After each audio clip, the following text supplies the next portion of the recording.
So this video is walking you guys through your first essay assignment, which is looking at these different accounts of kind of early settler experiences in early what we now have as America. So you've looked at these different letters and texts within the larger framework of this American identity that's kind of emerging at this time. Again, it's pseudo-American, it's early days. So you're going to choose one of the works from one of the authors you read in this unit and develop a written analysis of that work from basically a literary perspective. So you can choose more than one work. Say you wanted to do 2 poems from Bradstreet, you can do that. But I would, or 2 letters, but I would really suggest it's such a short essay, maybe focusing on one is probably the best option. But look at the piece of work, at the work as a piece of literature. That's really the most important thing. You are going to secondarily look at kind of the larger context around that work. So looking at kind of the historical or biographical elements around it. So think about who that author was and how their work kind of impacts or portrays these political, economic, social changes that are taking place at this time. But again, the most important thing, and I'm going to say this again, is to focus on the text as a piece of literature. So you don't want this to become a biographical essay. You don't want this to become a history essay. You need to be analyzing the text. So your choices for author include Columbus, De Vaca, or Bradstreet. And again, it does need to be one of the works read in this unit.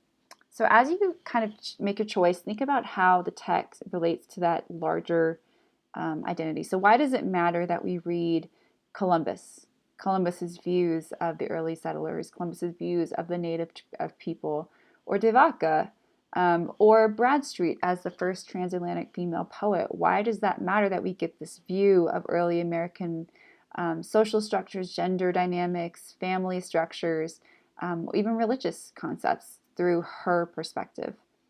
So think about a few things you can kind of think about as you write.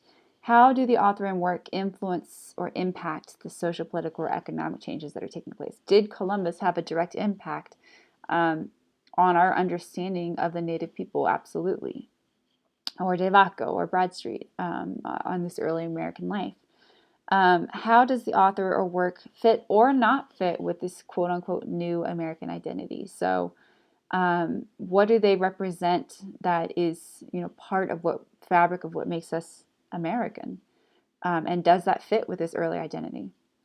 How do they help shape the new ideals? Like I said, Columbus or De Vaca has very real impact on how the early settlers and the native people interacted. And by giving us a window into the early American family structures and life, Bradstreet did as well. How does the author approach the subject matter? So again, we've talked about kind of the differences between De Vaca and Columbus and how they looked at the native people.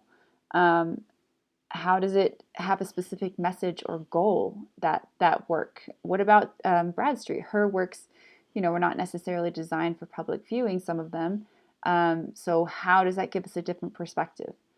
So you should have a clear thesis and in your introduction and main ideas. So some examples of a thesis could be something like Christopher Columbus uses, a very insular worldview and the syntax by repeating the word "I" to represent the blind ambitions of early explorers at the expense of native population, something like that.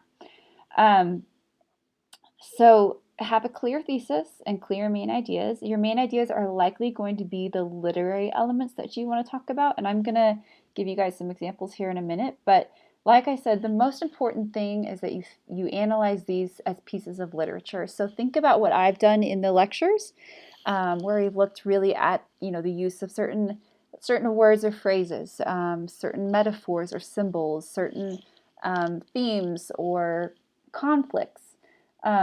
That should be the primary focus of your analysis. And then secondarily, you can look at the historical context and tell me or the reader, I should say, not me, tell the reader why the historical context is important here. Use lots of good evidence from your, sorry, not from outside sources. I did not require an outside source, from the text. So that means incorporating specific quotes from the text that help show your audience what you're talking about. So if you're telling me that, say, Bradstreet's references to religion are really important, then make sure you're including a quote where she references religion and show your audience what you're talking about. If you're, again, talking about Devaka's description of the native people as, as very human and very real and visceral, then show me a quote that talks about that. You are welcome to use outside sources if you want, but for this essay it is not required. Either way, make sure you do have a bibliography which lists at least the work that you're analyzing. Needs to be formatted for MLA. If you don't know how to format for MLA, go back to the modules tab. There's an MLA formatting guide and a video explanation, or you can look at Purdue OWL, or you can look at easybib.com. All of those help. So make sure that you are including lots of good evidence, like I said, from the text, and then expand on that in your own voice with your own analysis. So again, if you're going to tell me that religion is a central part of early American identity per Anne Bradstreet, use a quote that shows me that, and then talk about why that is important or why religion helped shape this early American identity. So your essay needs to be 1.5 to 2 pages in length and is due by Sunday, October 31st at 11:59 p.m. That means you have to meet that minimum page length at the middle of the second page. At minimum, if you write less, you'll have some points taken off. You're always welcome to write more, though. You can write more than the 2 pages if you like. Use proper MLA formatting, and then remember that everything is checked for plagiarism. So MLA formatting, again, one more time, is 1-inch margins all around, 12-point font, Times New Roman, Cambria, Arial, or Calibri. A header in the top left corner, which is your name, the course and section, the instructor's name and the date. Page numbers in the top right, everything double spaced. So you'll be assessed on making sure you have good close analysis of the literary work and its major ideas. So again, analyzing this as a piece of literature. Don't let it become a history essay. Don't let it become a biography.